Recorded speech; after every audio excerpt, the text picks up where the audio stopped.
ಈ ಕಾರ್ಯಕ್ರಮದ ಉದ್ಘಾಟನೆಯನ್ನು ಮಾಡಬೇಕಾಗಿರ್ತಕ್ಕಂಥ ನಮ್ಮ ಮಾನ್ಯ ಮುಖ್ಯಮಂತ್ರಿಗಳು ಬರಬೇಕಾಗಿತ್ತು. ಇವತ್ತು ದುರದೃಷ್ಟ ಅವರು ಸ್ವಲ್ಪ ಸಣ್ಣ ಗಾಯ ಮಾಡ್ಕೊಂಡು ಬರ್ಲಿಕ್ಕೆ ಆಗಿಲ್ಲ ಅಂತ ನಾನು ಈಗ ತಾನೇ ಉಸ್ತುವಾರಿ ಸಚಿವರು ಹೇಳ್ತಾ ಇದ್ರು. ಇವತ್ತು ಎಲ್ಲರೂ ಕೂಡ ಬಹಳ ಉರುಪಿನಿಂದ ಅನೇಕರು ಮಾನ್ಯ ಮುಖ್ಯಮಂತ್ರಿಗಳು ಸಿದ್ದರಾಮಣ್ಣ ಬರ್ತಾರೆ ಅಂತ ನೀವು ಕೂಡ ಎಲ್ಲ ಕೂಡ ಎದುರು ನೋಡ್ತಾ ಇದ್ರಿ. ಇವತ್ತು ದುರದೃಷ್ಟ ಇವತ್ತು ಬಂದಿಲ್ಲ. ಆದರೆ ಅವರು ಕೂಡ ನಾನು ಹತ್ತಿರದಿಂದ ಕೂಡ ಅವರನ್ನು ನೋಡಿದ್ದೇನೆ. ಅದೇ ಸರಳತೆ ಇದೆ. ನೀವು ನೋಡಿರ್ಬೋದು, ಅವರು ಕೂಡ ಒಂದು ಜುಬ್ಬ, ಒಂದು ಪಂಚೆ. ಏನೇ ಮುಖ್ಯಮಂತ್ರಿ ಆದರೂ ಇದು ಎರಡನೇ ಸಲ ಆದರೂ ಕೂಡ ಅಷ್ಟೇ, ಅವರು ಆ ಶೈಲಿಯನ್ನು ಬದಲಾಯಿಸಿಕೊಂಡಿಲ್ಲ. ಹಾಗಾಗಿ ಅವರಿಗೆ ಕೂಡ ನರಸಿಂಹಯ್ಯನವ್ರ ಬಗ್ಗೆ ಬಹಳಷ್ಟು ಪ್ರೀತಿ ಮತ್ತು ಗೌರವ ಇದೆ. ಅವ್ರ ಮಾತುಗಳಲ್ಲೇ ಕೇಳಿದಿದ್ರೆ ನಿಮಗೆ ಇನ್ನೂ ಕೂಡ ಚೆನ್ನಾಗಿರೋದು. ಮುಂದಿನ ದಿನಗಳಲ್ಲಿ ಯಾವಾಗಲಾದರೂ ಅವರೆಲ್ಲ ಸರಿ ಹೋದ್ಮೇಲೆ ಮುಂದಿನ ವರ್ಷ ಆದರೂ ಆಗಲಿ ಸಚಿವರು ಮತ್ತು ಶಾಸಕರು ಅವರನ್ನು ಇದೇ ಶಾಲೆಗೆ ಕರ್ಕೊಂಡು ಬಂದು ಒಂದು ಕಾರ್ಯಕ್ರಮ ಮಾಡಿಸಬೇಕು ಅಂತೇಳಿ ನಾನು ನಿಮಗೆಲ್ಲ ಕೂಡ ಮನವಿ ಮಾಡ್ತಾ, ಅನೇಕ ಸಿದ್ಧತೆಗಳನ್ನು ಮಾಡಿಕೊಂಡು ಮಾನ್ಯ ಮುಖ್ಯಮಂತ್ರಿಗಳು ಬರ್ತಾರೆ. ಈ ಸಂಸ್ಥೆಗೆ ವಿಶೇಷವಾಗಿ ಸರ್ಕಾರದಿಂದ ಏನಾದರೂ ಅವ್ರ ಕಡೆಯಿಂದ ಕೊಡುಗೆಯನ್ನು ತಗೋಬೇಕು ಅಂತೇಳಿ ಬಹಳಷ್ಟು ನಮ್ಮ ಮುಖಂಡರುಗಳು ಪ್ರಯತ್ನ ಮಾಡ್ತಾ ಇದ್ರು. ಬಹುಶಃ ಸಚಿವರಿಗೆ ನಿಮ್ಮ ಬಿತ್ತಳಿಕೆಯನ್ನು ನೀವು ಕೊಟ್ಟರೆ ಅವರೇ ಮಾನ್ಯ ಮುಖ್ಯಮಂತ್ರಿಗಳಿಗೆ ಕೊಟ್ಟು ಶತಮಾನೋತ್ಸವ ಈ ರೀತಿಯ ಒಂದು ಸರ್ಕಾರಿ ಶಾಲೆ ಆಗೋದು ಅಷ್ಟು ಸುಲಭದ ಮಾತಲ್ಲ. ಮೊನ್ನೆ ತಾನೇ ನಾನು ಮಂಚೇನಹಳ್ಳಿಯಲ್ಲಿ ಒಂದು ಶತಮಾನೋತ್ಸವ ಶಾಲೆಗೆ ಸರ್ಕಾರಿ ಶಾಲೆಯಲ್ಲಿ ಆಚರಣೆ ಆಗಿದ್ದ ಕಾರ್ಯಕ್ರಮಕ್ಕೆ ಹೋಗಿದ್ದೆ. ಇದು ಮತ್ತೆ ಎರಡನೇದು ಹೊಸೂರಿನಲ್ಲಿ ಆಗ್ತಾ ಇದೆ. ಇಷ್ಟು ಭವ್ಯವಾಗಿರ್ತಕ್ಕಂಥ ಕಟ್ಟಡಗಳು, ಇಷ್ಟು ವಿಶಾಲವಾದಂಥ ಮೈದಾನ, ಒಂದು ಸರ್ಕಾರಿ ಶಾಲೆಯನ್ನು ನೋಡಿದಾಗ ನಮ್ಮ ಪೂರ್ವಿಕರ, ವಿಶೇಷವಾಗಿ ನರಸಿಂಹಯ್ಯನವರ ಒಂದು ದಿವ್ಯ ದೃಷ್ಟಿ ಏನಿತ್ತು, ದೂರದೃಷ್ಟಿ ಏನಿತ್ತು, ಅವ್ರ ಸಂಕಲ್ಪ ಏನಿತ್ತು ಶಿಕ್ಷಣಕ್ಕೆ ಅನ್ನೋದು ನಮಗೆ ಗೋಚರ ಆಗ್ತದೆ. ನಾನು ಬಹಳ ಮಾತಾಡ್ಲಿಕ್ಕೆ ಹೋಗಲ್ಲ. ನರಸಿಂಹಯ್ಯನವರು ಇವತ್ತು ಈ ಜಿಲ್ಲೆಯ, ಚಿಕ್ಕಬಳ್ಳಾಪುರ ಜಿಲ್ಲೆಯಲ್ಲಿ ಹುಟ್ಟಿದಂಥ ಕರ್ನಾಟಕದ ಒಬ್ಬ ರತ್ನ. ಆದರೆ ಮತ್ತೊಬ್ಬ ರತ್ನ ನಮಗೆ ಮುದ್ದೇನಹಳ್ಳಿಯ ಭಾರತ ರತ್ನವನ್ನು ಪಡ್ಕೊಂಡಿರ್ತಕ್ಕಂಥ ಡಾಕ್ಟರ್ ಎಂ ವಿಶ್ವೇಶ್ವರಯ್ಯನವರು. ಇವರಿಬ್ಬರು ಕೂಡ ನಮಗೆ ಎರಡು ರತ್ನಗಳು ನಮ್ಮ ಜಿಲ್ಲೆಯಲ್ಲಿ ಹುಟ್ಟಿರ್ತಕ್ಕಂಥವ್ರು. ಇವರೆಲ್ಲ ನಮಗೆ ಬಹಳಷ್ಟು ಹೆಮ್ಮೆಯನ್ನು ತಂದುಕೊಡುವಂತಹ ಆದರ್ಶ ಪುರುಷರು. ಸರಳತೆಯನ್ನೇ ಅವರ ಮೈಗೂಡಿಸ್ಕೊಂಡು ವಿಜ್ಞಾನ ಮತ್ತು ವೈಚಾರಿಕತೆ,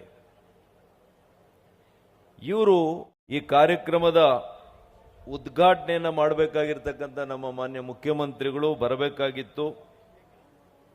ಇವತ್ತು ದುರದೃಷ್ಟ ಅವರು ಸ್ವಲ್ಪ ಸಣ್ಣ ಗಾಯ ಮಾಡ್ಕೊಂಡು ಬರ್ಲಿಕ್ಕೆ ಆಗಿಲ್ಲ ಅಂತ ನಾನು ಈಗ ತಾನೇ ಉಸ್ತುವಾರಿ ಸಚಿವರು ಹೇಳ್ತಾ ಇದ್ರು. ಇವತ್ತು ಎಲ್ಲರೂ ಕೂಡ ಬಹಳ ಉರುಪಿನಿಂದ ಅನೇಕರು ಮಾನ್ಯ ಮುಖ್ಯಮಂತ್ರಿಗಳು ಸಿದ್ದರಾಮಣ್ಣ ಬರ್ತಾರೆ ಅಂತ ನೀವು ಕೂಡ ಎಲ್ಲ ಕೂಡ ಎದುರು ನೋಡ್ತಾ ಇದ್ರಿ. ಇವತ್ತು ದುರದೃಷ್ಟ ಇವತ್ತು ಬಂದಿಲ್ಲ. ಆದರೆ ಅವರು ಕೂಡ ನಾನು ಹತ್ತಿರದಿಂದ ಕೂಡ ಅವರನ್ನು ನೋಡಿದ್ದೇನೆ. ಅದೇ ಸರಳತೆ ಇದೆ. ನೀವು ನೋಡಿರ್ಬೋದು, ಅವರು ಕೂಡ ಒಂದು ಜುಬ್ಬ, ಒಂದು ಪಂಚೆ.